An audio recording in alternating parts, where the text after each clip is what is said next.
Good day, and thank you for standing by. Welcome to the Q3 Fiscal 2024 Winnebago Industries Financial Results Conference Call.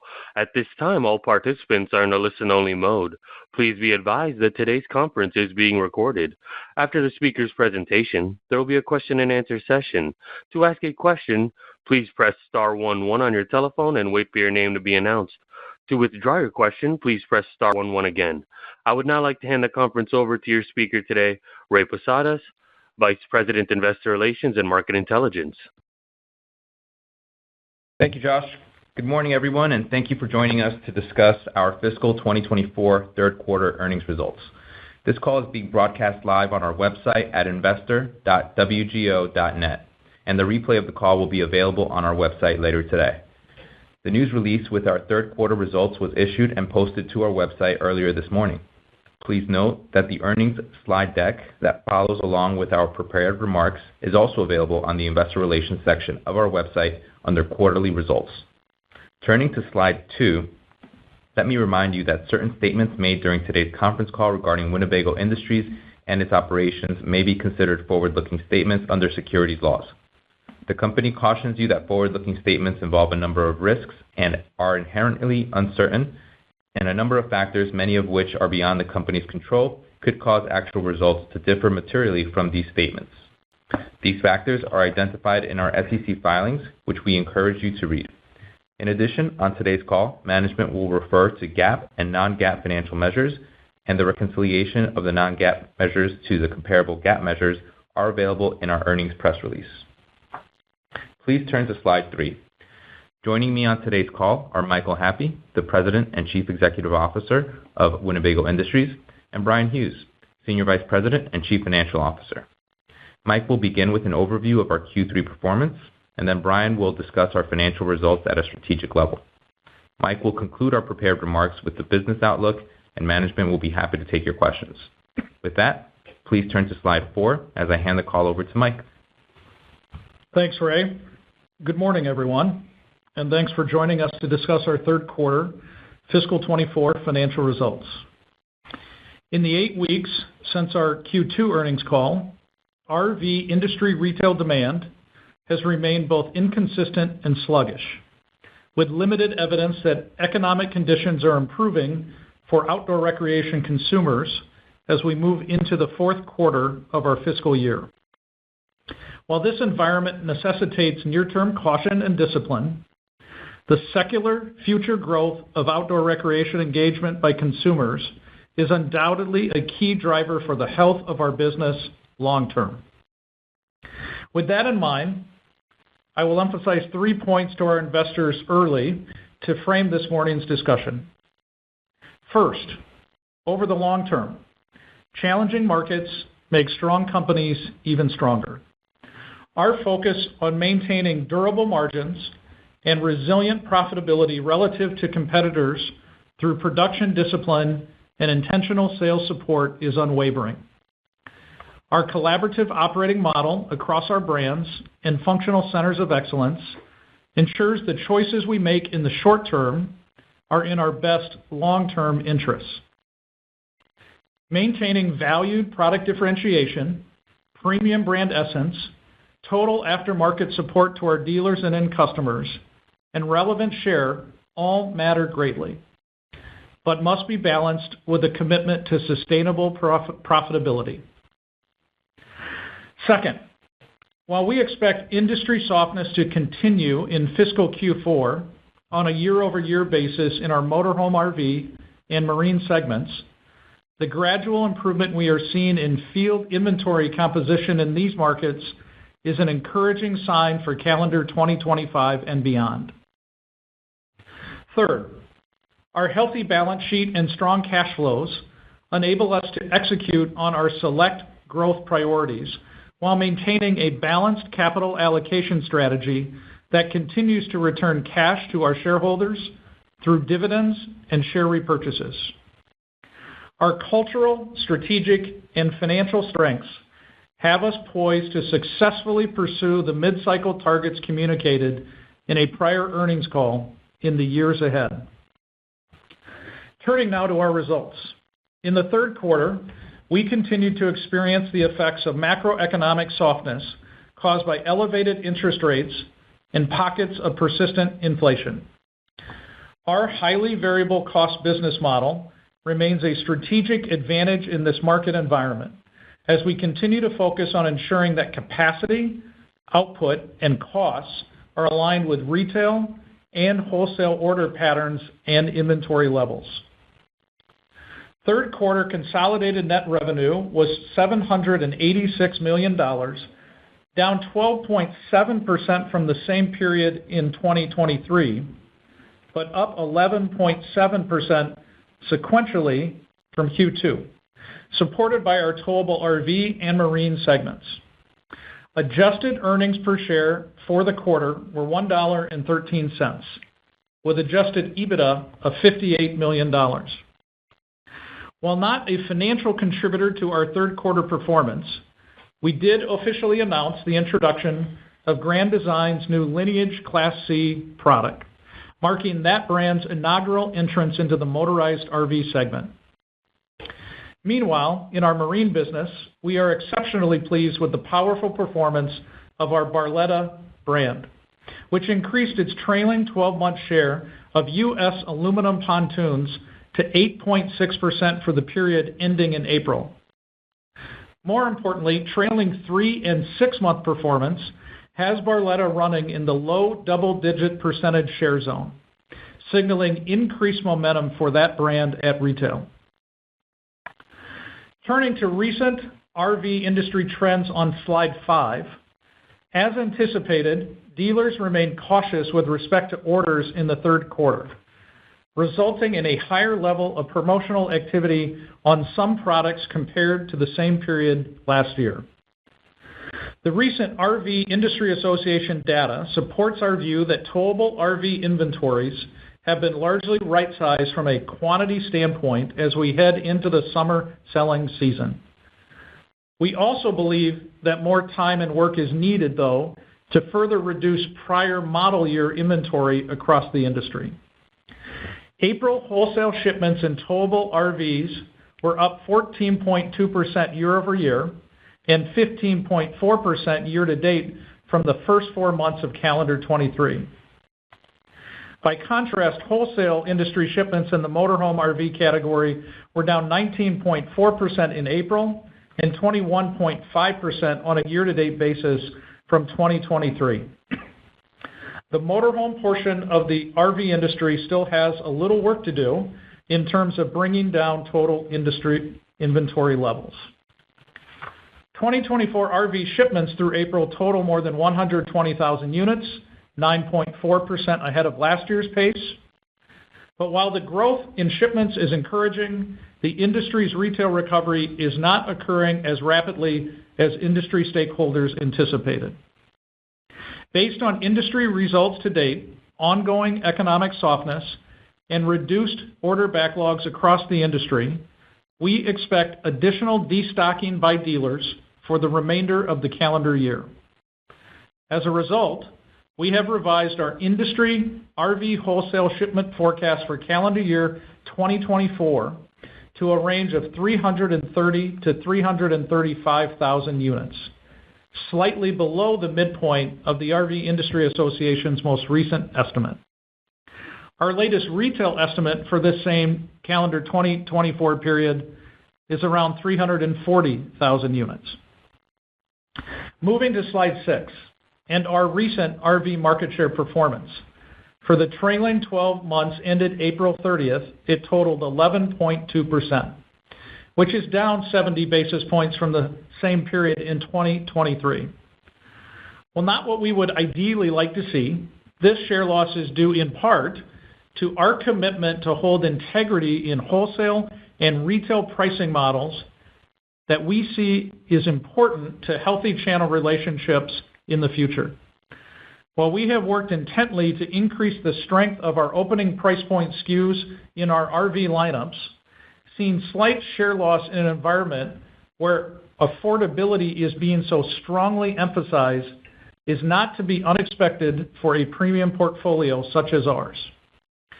We are confident this trend will reverse in future years with new innovative products in our pipeline and an upward cyclical move to more stable market pricing. Looking at the marine segment on slide 7, our Barletta products continue to deliver superior results for its dealer network and an exceptional experience for their customers. The Barletta team is passionately focused on serving our end customers, cultivating lasting relationships with our channel partners as well, and building the best premium pontoons in the market. The path to our 13% mid-cycle share target is about Barletta remaining innovative and focused on customer needs to reach a top 2 or 3 position over time. Turning to recent highlights on slide 8, in April, Grand Design introduced its first motorized RV in its history, the Lineage Series M. The name reflects the brand quality and service excellence Grand Design has embodied since its inception in 2012. What is particularly exciting to us is the opportunity for Grand Design to partner with the leading dealers across the country to market this new Class C product to a new customer base.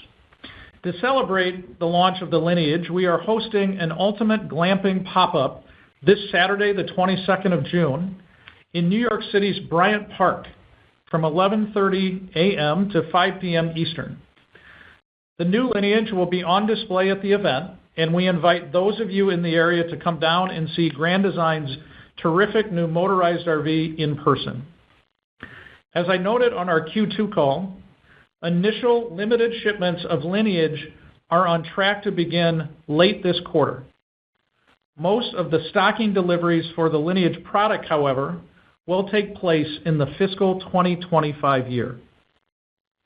Before turning it over to Brian for the financial review, I want to directly address the misinformation that has been disseminated on social media regarding excessive frame flex across the industry, including a small percentage of our large Solitude and Momentum fifth wheel products.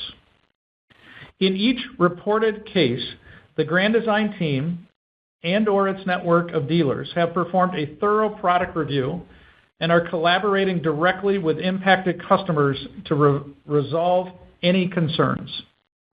The team has also been working directly with our frame supplier, a third-party structural engineering firm, and industry experts to continue to ensure that our products and processes meet and exceed industry standards. Our commitment to customers is absolute, and we continue to stand behind every product we build. To reinforce that commitment, we recently extended our frame warranty to 5 years on all Grand Design products. Our 1-year base warranty, 3-year structural warranty, and new 5-year frame warranty are also transferable to subsequent owners during the warranty period based on the original purchase date. These warranties will continue to be honored retroactively from the date of original purchase, beginning with model year 2020. Importantly, across Winnebago Industries, 3 core values guide how we operate every day. Do the right thing, put people first, and be the best. These values support our vision to be the trusted leader in premium outdoor recreation and guide interactions with all stakeholders. With that, I'll now hand the call over to Brian Hughes.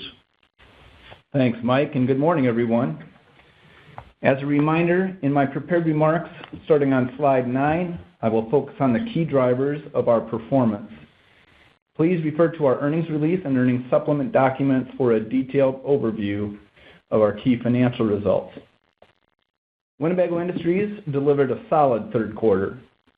The year-over-year decrease in consolidated net revenue reflected a shift in product mix, with customers demonstrating a preference for lower-priced units, primarily in the towable RV segment, as well as lower unit volumes in our motorhome RV and marine segments, as we continue to aggressively manage production amid challenging retail market conditions. Gross margin for the third quarter was 15%, primarily reflecting the deleveraging effect of lower sales and competitive marketplace pricing, with elevated discounts, as well as operational efficiency challenges. We are addressing those challenges through a range of cost containment initiatives, including flex production days, product line consolidation, and the deferral of certain CapEx projects. Warranty expense, although up year over year, comparing against favorable expense in last year's third quarter, has returned to historical rates. Lastly, and while not shown on this slide but worthy of a call-out, we continue to generate robust free cash flow, which totaled $88.4 million in fiscal Q3. During the quarter, we executed $20 million of share repurchases, bringing the year-to-date total to $60 million. Turning to our performance by segment, starting with Towable RV on slide 10, revenues were up 35.7% from the second quarter of 2024, or sequentially. Revenue was up 0.6% from Q3 of last year, reflecting an increase in unit volume, partially offset by a reduction in average selling price per unit related to product mix. Segment adjusted EBITDA was down 22% versus the prior year, or 310 basis points of margin, partly reflecting operational efficiency challenges as we work through a plant consolidation in the Winnebago branded towable business and production ramp-up of new product. And for the Towable RV segment more broadly, there was a difficult comp, with Q3 of last year benefiting from favorable warranty expense expressed as a percentage of sales. Fiscal 2024 third quarter warranty expense for the segment remains lower than average warranty rates prior to fiscal 2023. Importantly, we do not expect our warranty expense, including the expense associated with the excess frame flex issues and the warranty changes recently introduced by Grand Design, to cost meaningfully elevated warranty expense as a percent of sales. While we had these headwinds to profitability broadly, we experienced a decrease or favorable impact to profitability in the level of discounts and allowances in the Towable RV segment in the third quarter of fiscal 2024 as compared to the third quarter of fiscal 2023. This is a direct result of our highly disciplined production utilization as the industry moves its way through the current trough in retail demand. Towable RV backlog was down 35.1% in dollars from the prior year, reflecting current industry and demand trends. Turning to slide 11, revenues for the motorhome RV segment were down 20.1% from the prior year on lower unit volume and an increased level of discounts and allowances as we continue to work closely with our dealer partners to strengthen the health of their inventory. This was partially offset by price increases related to higher motorized chassis costs. With strict credit standards and elevated interest rates affecting consumer lending, retail and wholesale shipments both remain stubbornly soft during the May and June selling season. Segment adjusted EBITDA decreased 50.2%, or 270 basis points of margin compared to Q3 last year. The variance reflected volume deleverage and operational efficiency challenges, partially offset by cost containment efforts. Sequentially, motorhome margins were down 320 basis points due to deleverage and higher discounts and allowances as the anticipated strengthening of the retail market in April and May failed to materialize. Backlog in the motorized RV segment was down 55.7% in dollars from the prior year. We expect to maintain heavy discipline and capacity utilization in our upcoming fourth quarter, considering dealer inventory levels and the tepid retail demand for this segment. Moving to our marine segment on slide 12. Given current economic conditions, revenues in the third quarter were down 31.8% from the prior year, in line with expectations driven by soft retail demand and a cautious dealer network. Inventory levels continue to be elevated relative to dealer preferences, considering higher interest rates and the cost of carrying inventory. These factors caused our shipments to be down in the quarter compared to the prior year. In addition, net revenue was impacted by a shift in product mix toward lower-priced product offering. For example, the introduction of Barletta's Aria offering in the past year. Marine segment adjusted EBITDA margin decreased 370 basis points versus the prior year. This was primarily due to volume deleverage, partially offset by cost containment efforts. Backlog for the marine segment was down from the prior year period.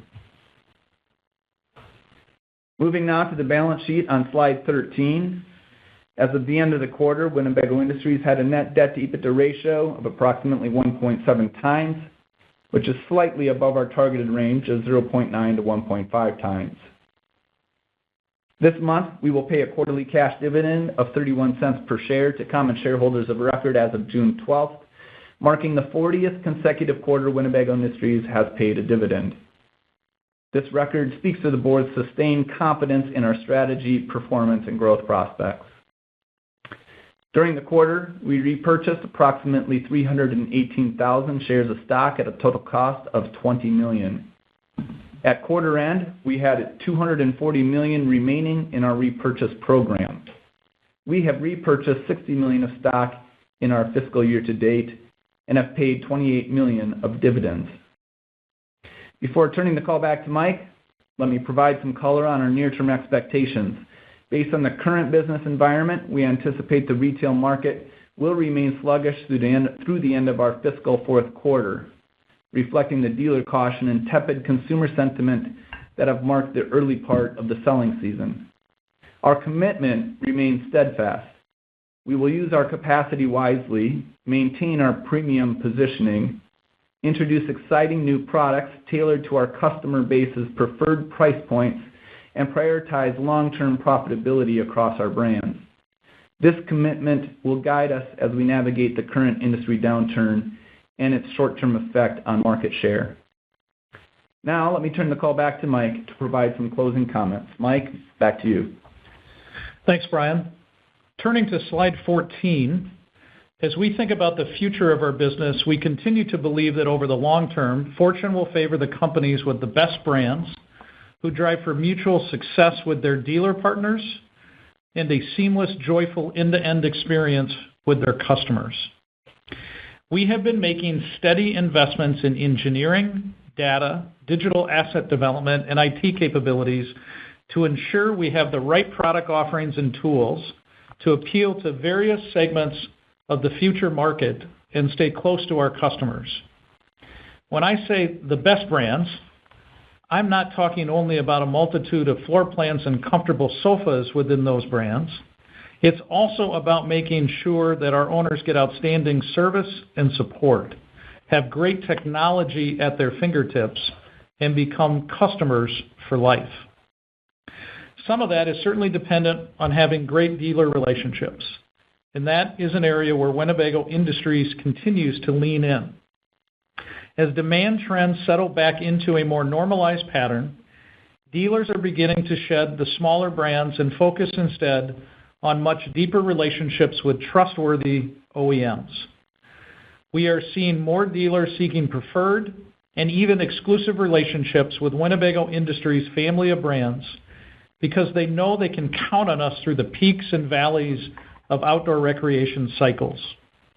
The dealer partnerships we have built over time provide our end customers with real advantage over the life of their ownership. To expand on Brian's comments on Q4, we do not currently expect a notable improvement in the RV and marine industries through the end of the calendar year. Consumer sentiment, impacted by delays to the lowering of interest rates and other difficult macroeconomic factors, will continue to weigh on dealer willingness to order and carry inventory. With these factors in mind, we are anticipating Winnebago Industries Q4 to be flat to slightly down versus Q3 on a sequential basis on the top revenue line. We expect we will continue to face margin or yield challenges tied primarily to market pressures and pricing in the form of heightened discounts, and we are therefore anticipating profitability will be down sequentially as well. These expectations are consistent with the prevailing retail trends in the industry and are also consistent with dealer sentiment and their preference to stay appropriately lean on inventory levels.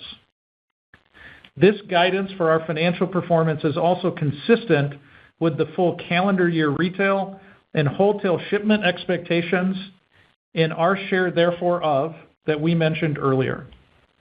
We will provide further updates on expectations for the remainder of calendar year 2024 and for calendar year 2025 during our fourth quarter earnings call in October. That said, the future of our business remains bright.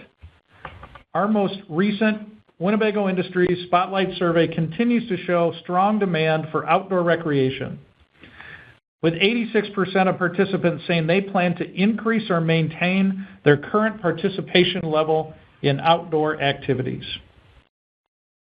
Winnebago Industries is better positioned today than at any time in our storied history.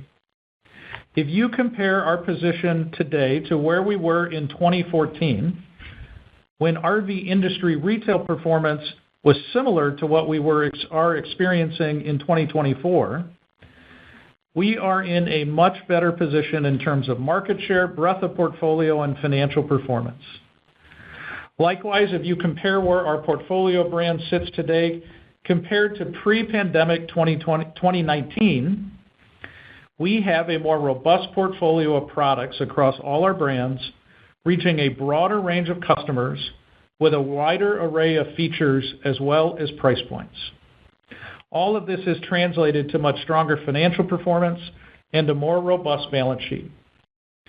We are extremely proud of the high level of trust and confidence customers have in our brands, putting us in a great position as the market recovers and consumers regain their economic footing. In closing, let me acknowledge the work of almost 6,000 team members across Winnebago Industries. The Grand Design, Winnebago, Newmar, Chris-Craft, and Barletta nameplates carry a unique appeal to the customers of each of those premium brands, an attraction that signifies quality, safety, and reliability. Our new strategic technology, Vertical Lithionics Battery, is also positively disrupting the mobile lithium battery space and winning new business in both the outdoor industry and across specialty vehicle applications. The people who support, design, and build these brands are our strongest asset, and I am extremely proud of the value they deliver every day to enable our customers to be great outdoors. With that, I will turn the call back over to the operator, who will open the line for your questions. Thank you.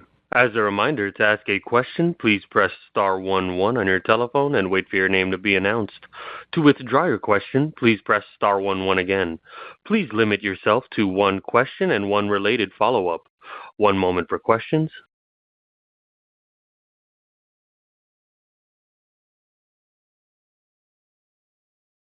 Our first question comes from Tristan Thomas-Martin with BMO Capital Markets. You may proceed.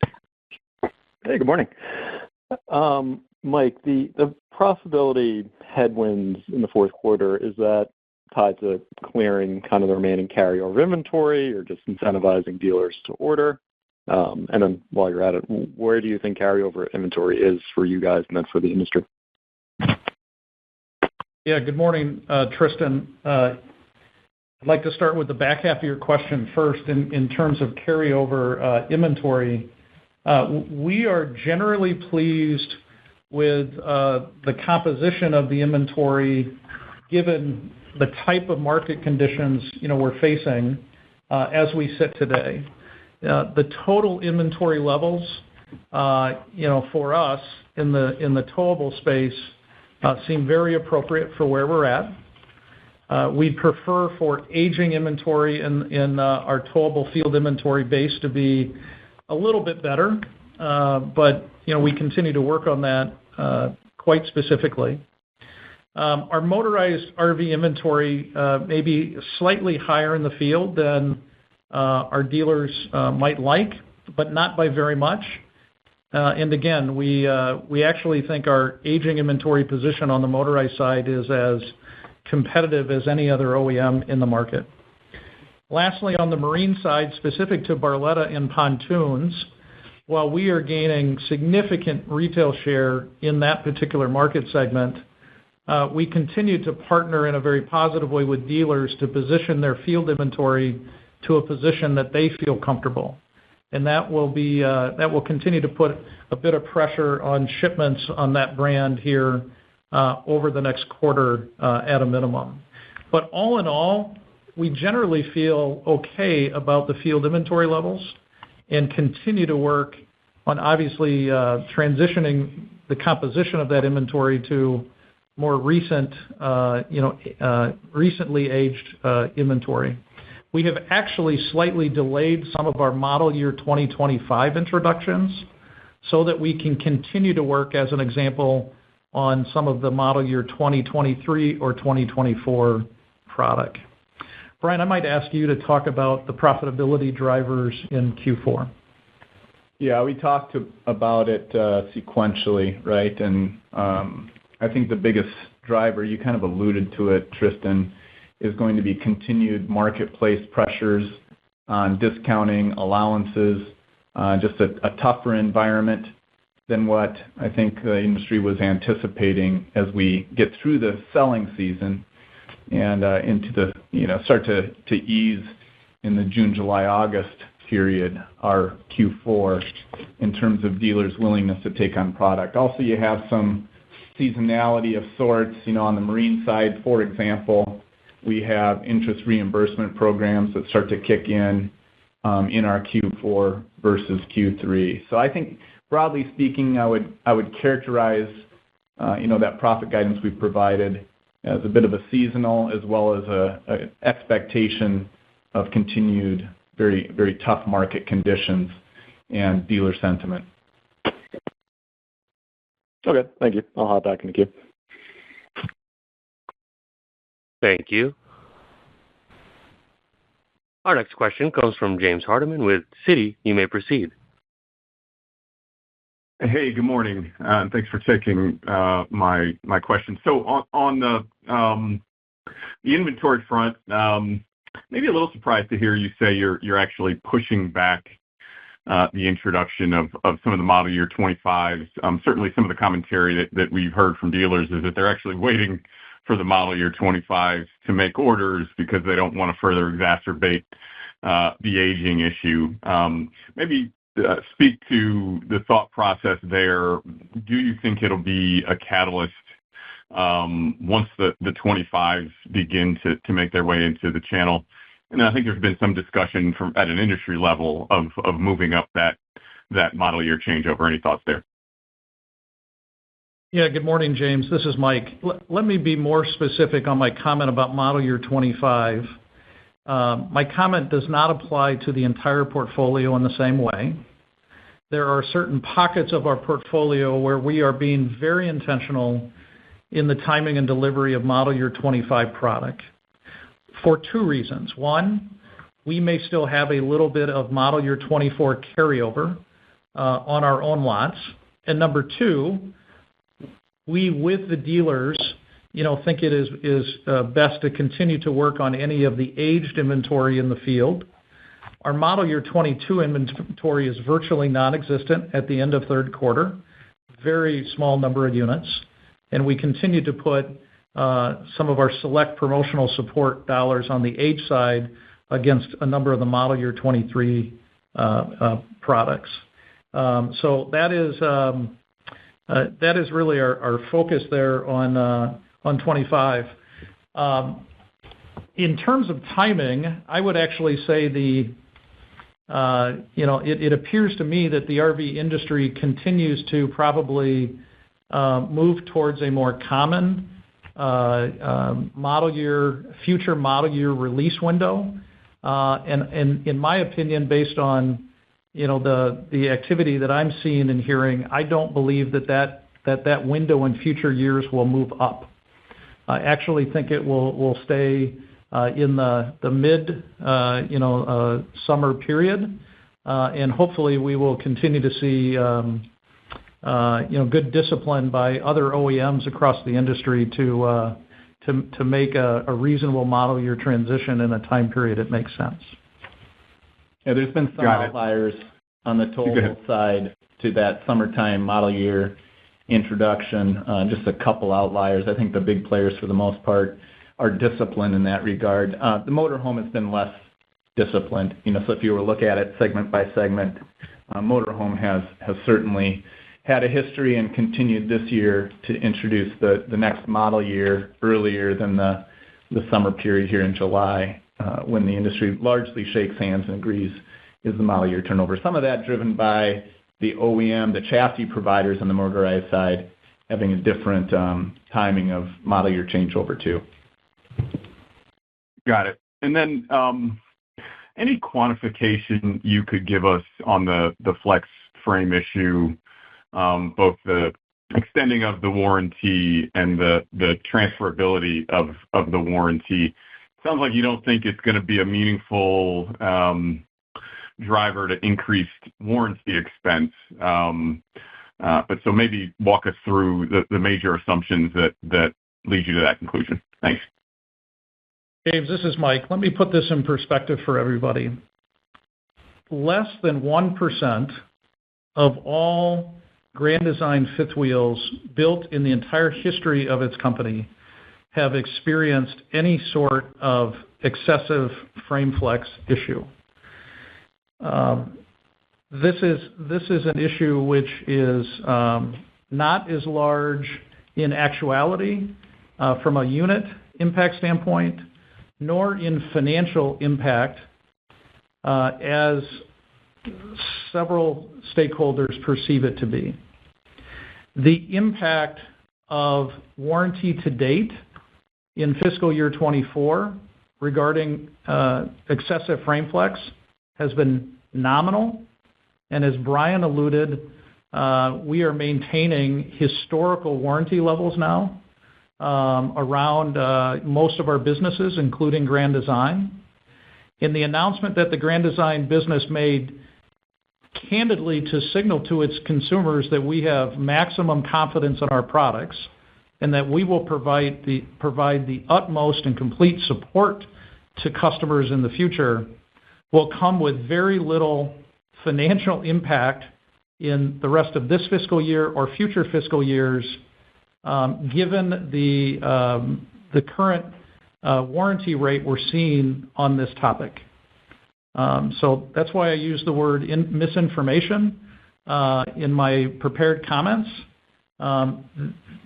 This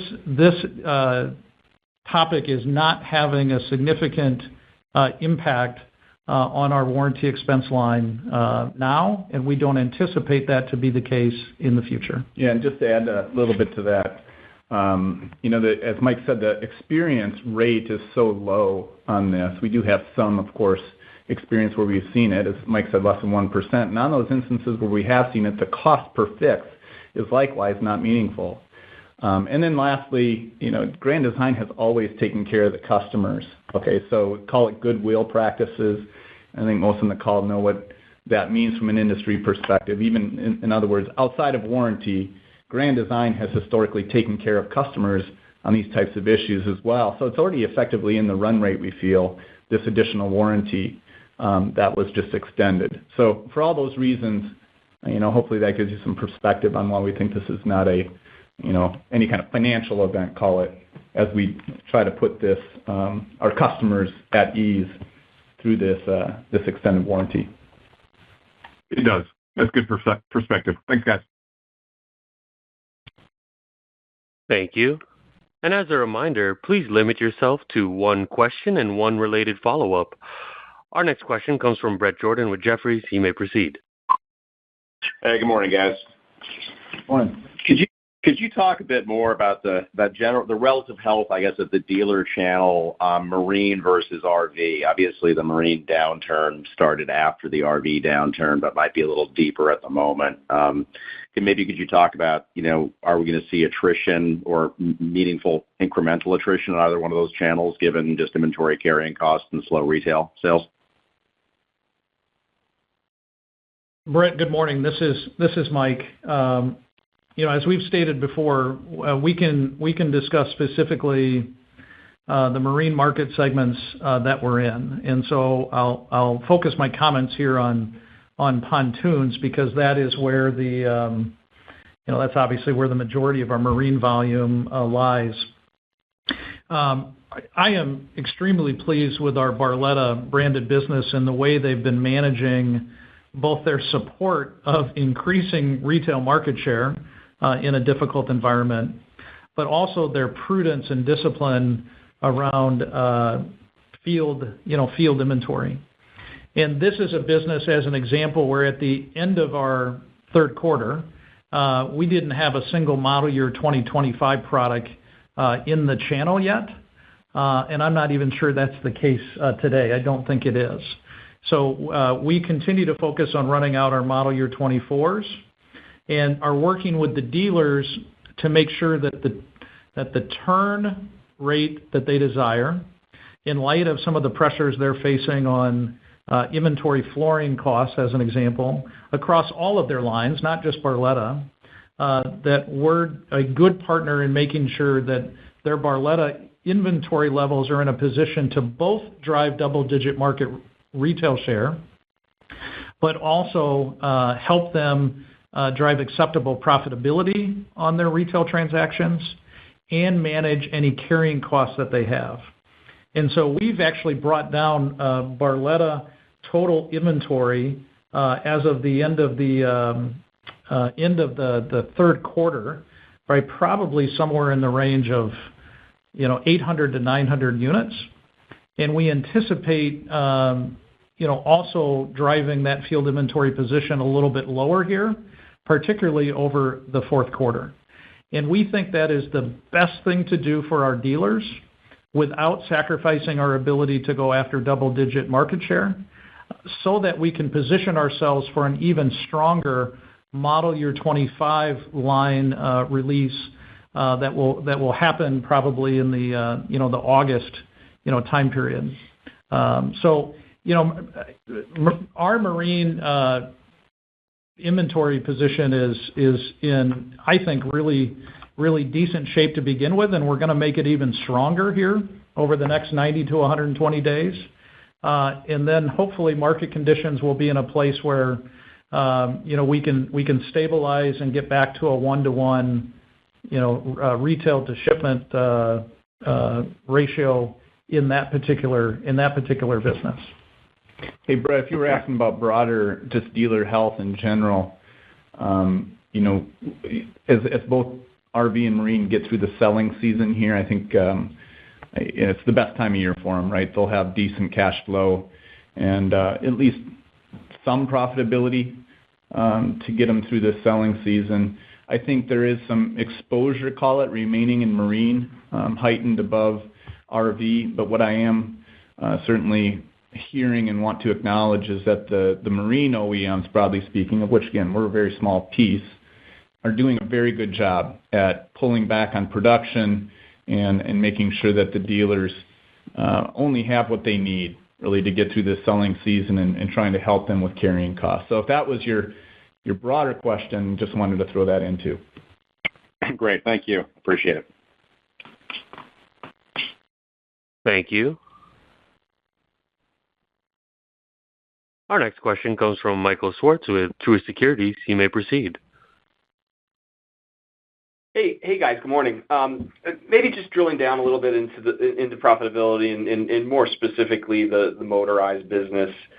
I think EBITDA margins were in the 4 or 5 range this quarter, and over the past year or so, as production's come down, they'd really been kind of sticking in that 7% range. So maybe help us understand, I guess, one, what changed during the third quarter to drive it down about 300 basis points, and then I guess two, how do we how should we think about that going forward? Yeah, certainly, Mike, good morning. Certainly, deleverage continues to weigh heaviest. We talked about how the market wasn't seeing any improvement as we thought it might on retail in April and May. That affected us. It also caused, I'd say, the Winnebago brand to get a little bit ahead of the market in terms of its production and then be faced with higher discount pressures as a result of that. There was some certain specific brands that we needed to be really aggressive on considering the market conditions. And so that was a big impact. Productivity, as the market slowed down and as our product mix becomes one of those things that you have to juggle from a production perspective, that drove our productivity below where we were expecting and wanting to see as well. So that in the form of both direct labor, productivity, and direct labor in getting the units out the door. So those were the biggest things that we fought here in our Q3. Okay, and on the I guess on the new Grand Design lineage, I know this product hasn't officially launched yet, but any color or context you can give us around just the response from the dealer base and any way to think about, maybe the initial distribution opportunity there, maybe the number of doors, and then, what maybe the initial stocking levels will look like on that business? Good morning, Mike. This is Mike. As I mentioned in our comments, we will actually be unveiling more specifics about the product this Saturday in New York City. We will not, share at this time the number of dealers that we have mutually committed to on the product line, but I can say that the quality of that dealer stocking list is every bit as impressive as what we have on our Grand Design towables list. In fact, it includes several of the same loyal and fantastic Grand Design dealers that carry towables, but it also includes a few new dealers to the Grand Design brand for specifically the motorized launch.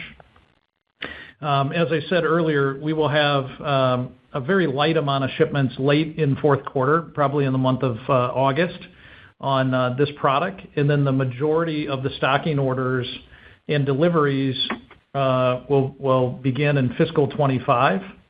And so as we firm up those orders here, we begin to reflect those to you all as well in the backlog. I don't believe our current motorized backlog includes any Grand Design orders at this time, but those conversations, obviously, on a stocking order commitment are very much happening. And so you will begin to see the impact of that probably when we announce our fourth quarter earnings in October. The other thing that I will mention, and we're not providing specifics on this yet, is the Class C lineage is the first of several Grand Design motorized products that are on the drawing board. And over the next, probably 6 months, you will hear more from Winnebago Industries and Grand Design about our intentions on a couple other products that we could be bringing to the market here in the next, I would say probably 9 to 15 months as well. So this is the beginning, and more details to come as we're comfortable. Okay, great. Thanks. Thank you. Our next question comes from Noah Zatzkin with KeyBanc Capital Markets. You may proceed. Hi, thanks for taking my question.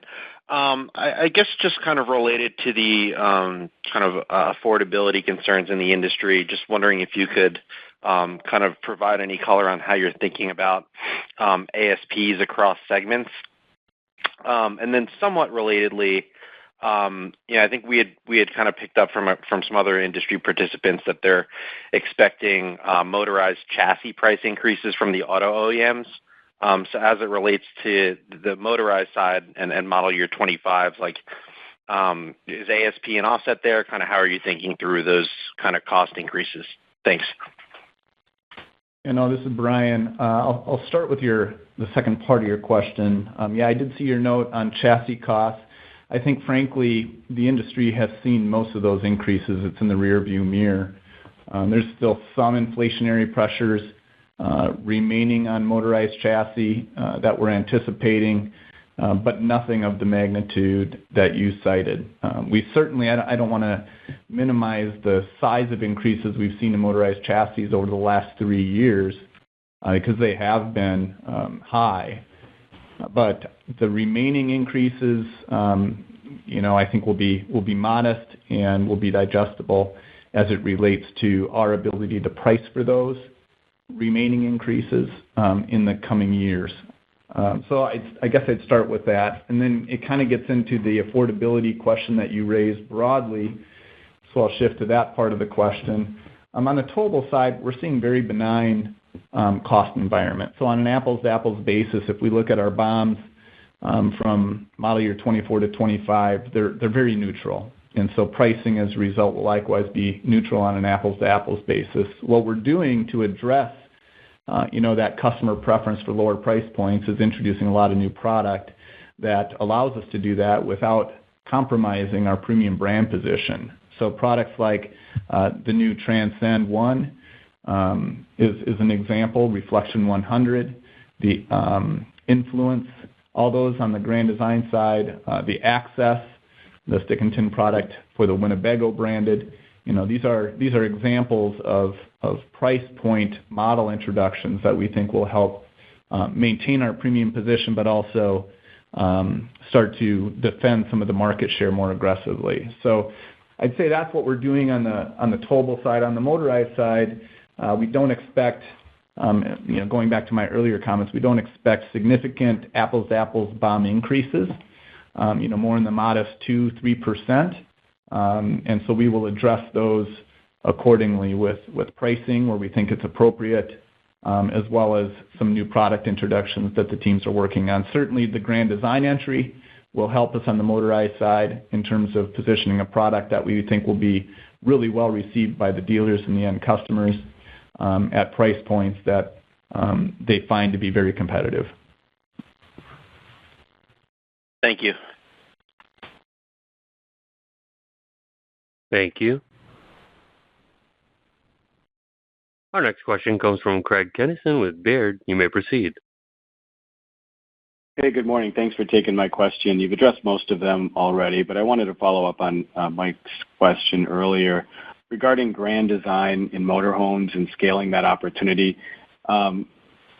What's the philosophy around the margin profile of that brand within motorhomes? Would you expect it to be accretive to margin in motorhomes over time in the way that it is in towables? Good morning, Craig. Appreciate the question. The answer is yes. We do anticipate that we will have motorized profitability that is first of all, probably accretive to our overall portfolio profitability yield. But we expect that Grand Design motorized profitability will be very comparable, candidly, to the profitability of their towables business. Certainly that will vary by product type, but our team is very committed at Grand Design to have differentiated, highly valued and sought after premium profitable motorized product in the market. Grand Design has often stated their intent to major in the majors, and so their motorized product will be pointed at some of the higher volume subsegments of that category. And we anticipate, based on what we've seen so far with the lineage work, but also some of the projections on future products, that the profitability on that line should be quite acceptable. So time will tell. The team will need to execute to what I just stated, and certainly competition isn't going to hand Grand Design market share very freely. So we anticipate an intense battle, but we have a very strong and focused team on that product line. Yeah. In the initial months, of course, Craig, initial quarters will require some scale up So it's not expected immediately to be accretive, but it certainly will very soon. That's great. And then maybe to follow up, you made some comments about Q4 revenue and margin profile, profitability profile. I'm wondering if you could just help us think through like segment EBITDA assumptions in that. And in particular, I'm guessing, motorhomes could stick around that 4.5% range. Is that what you're suggesting? Yeah, I think, Craig, we're going to refrain from getting into the segment level conversations that we've been, providing the last couple of quarters. We'll come back in the fall as part of our 2024 wrap up and looking forward into 2025 and provide some, we think, better guidance, forward-looking guidance, whether that be industry and more specifically Winnebago related. But we're gonna refrain from getting into a segment level forward discussion at this time. Sounds good. Thanks. Thank you. Our next question comes from Scott Stember with Roth. You may proceed. Good morning, guys, and thanks for taking my questions. Mike, you made a comment about how dealers, it sounds like they're starting to go back to some of their prior pre-COVID ordering patterns, which would help your share. But then you also mentioned that at least, I guess, on the towables Grand Design, that you expect some near-term pressure on market share. Can you maybe just talk about those two opposing comments, or does some of it have to do with I know there's a couple of new players in the market, that may be giving a couple of headwinds. Just trying to parse that out. Yeah. Good morning, Scott. Appreciate the question. We do believe that the dealers have been actively trimming and focusing their brand assortments here really over the better part of the last year, as market conditions have gotten more challenging, and they have tried to narrow their focus on profitable products that turn. We do believe that in a high majority of the cases that our brands are not just survivors but winners on those lots as dealers make those trimming decisions. That does not mean, however, that there is not still intense competition across all of the segments, but particularly towables with several of the new entrants that you mentioned in your question as well.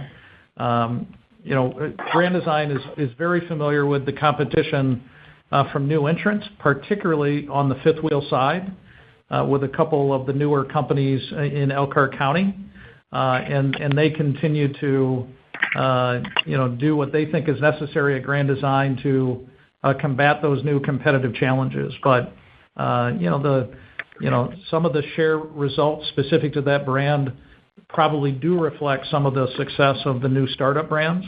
But this is a battle that will be ongoing, and the Grand Design team is very focused on being one of, if not the top fifth wheel manufacturers in the towable industry. We believe on the towable side there is significant runway on travel trailer market share for both our Winnebago and Grand Design brands. And you're seeing quite a bit of work from Grand Design, as Brian alluded to earlier, on their Transcend line to make headway on the travel trailer segment going forward. So competition in macro has been relatively rational. We have seen, though, recently some spots from some of our bigger OEM competitors with some quite aggressive incentives for especially volume buys into the industry, and this is where we just have to weigh the benefits of a short-term response versus long-term pricing integrity for our brands. So competition, Scott, remains intense. Got it. And then just the last question. You made a comment that there's really no 22s left and 23s and 24s out in the field on the RV side. I don't know if you gave the information of how much of it is 23s versus 24s in a percentage standpoint? Scott, I can share a little bit more detail with you here this morning. On the RV business, model year 23s at the end of our third quarter, so the end of May, probably we're in the low teens percentage in the field. That is probably a little bit better than actually where we were a year ago on RV 2 year ago model inventory at that same time. It is historically on the higher side when you look at pre-COVID. But again, I would say that at the end of May in the RV segment, we were probably in that 12 to 14% range for model year 23 inventory in the field. And certainly that's now one of our focuses as we work with dealers to reduce that as the model year 25 product comes in. Again, we don't think it's in a position which is existentially dangerous, for OEMs or dealers, but it is historically, too high, and we need to continue to focus on it, and our teams will do so to that end. So it's trending in the right direction. By the way, our June retail to date is trending better than our May retail performance, across the RV brands. And so we are hopeful that retail trend in June is helping to bring that inventory down from prior model years as well. Gotcha. That's all I have. Thank you. Thank you.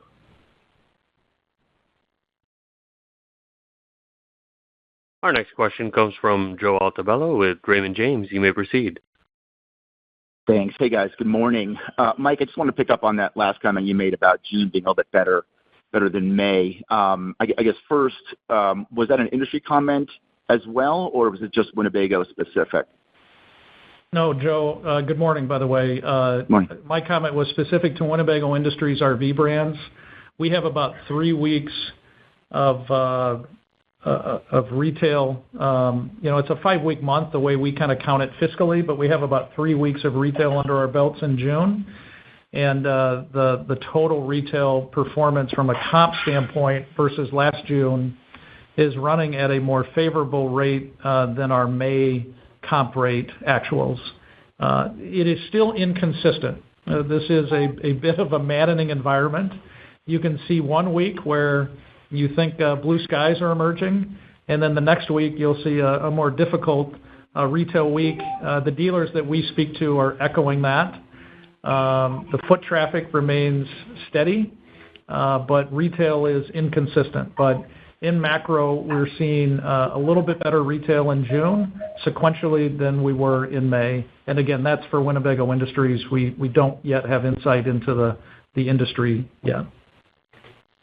Okay, helpful. And just to follow up on that, I mean, obviously you mentioned, cautious dealer network several times this call and other calls. What do you think your dealers need to see, to start ordering at a more normal rate? I mean, obviously 1 or 2 good months probably isn't going to do it. But what are you hearing from dealers in terms of what would cause them or push them to start ordering at a more normalized order pattern? That is the ultimate question, Joe, I think, and obviously our dealers would be best positioned to answer that.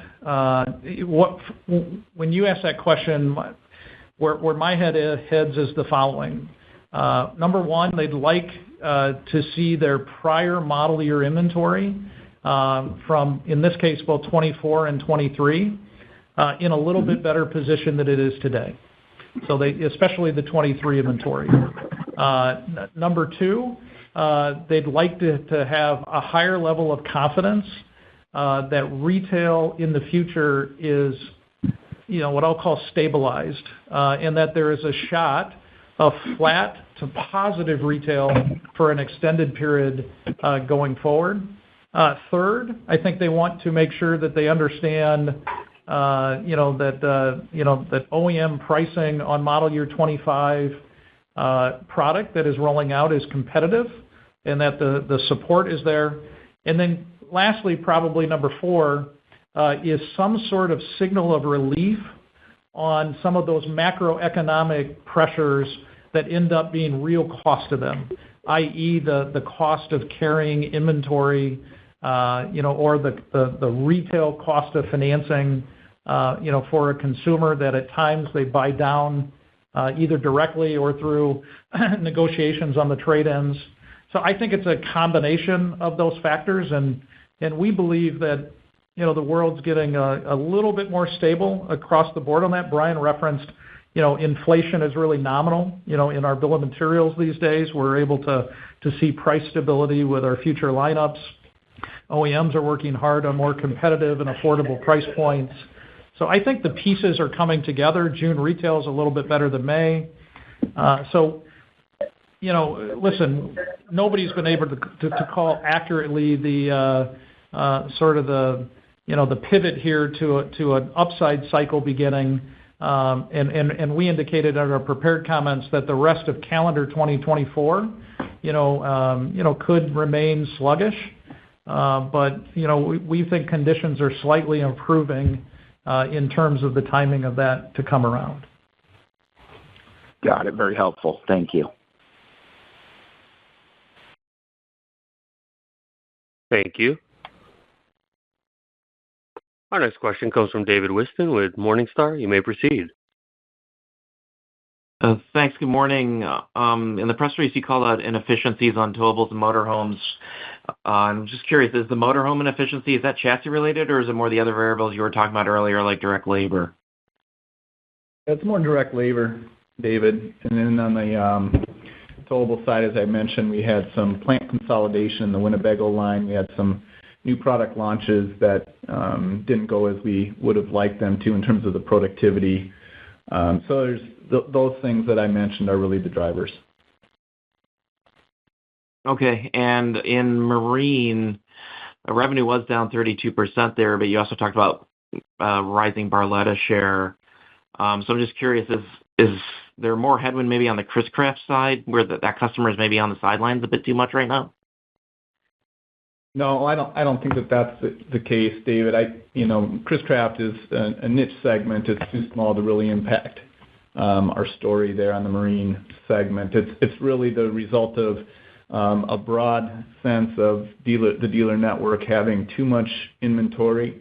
Pontoon, not just the Barletta brand, but all the other brands on dealers' lots are certainly impacting the willingness by dealers to take additional product, even when we've got terrific momentum on the Barletta side and conversations with dealers about expanding on their lots in terms of our presence versus some of the competitor presence, some expansion of the dealer network itself, expansion of the product line, as I mentioned with the Aria earlier. So it's more related to dealer appetite to carry inventory in the Marine side right now, coming off some really high levels of inventory over the past 6 to 9 months in particular. David, I'll specifically mention on Chris-Craft that we've actually seen positive comp year-over-year retail each of the last 4 months on that brand. So that's really promising.